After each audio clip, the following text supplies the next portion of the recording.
Hello guys, welcome back. So, if your Zoeller sump pump isn't switching on at the right time or seems to run longer than necessary, the float adjustment is usually what needs attention.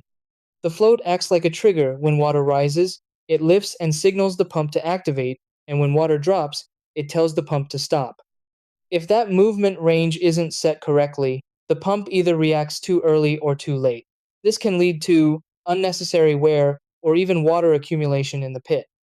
What most people don't realize is that a precise float position makes the entire system more efficient and dependable.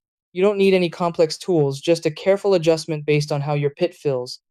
In this video, I'll guide you through the exact way to adjust your Zoeller sump pump float so it operates at the right levels every time. Try these. Step 1. Switch off power to the sump pump to ensure safety. Step 2. Locate the float and check how it moves inside the pit. Step 3. Adjust the float height by sliding or repositioning its mount. Step 4.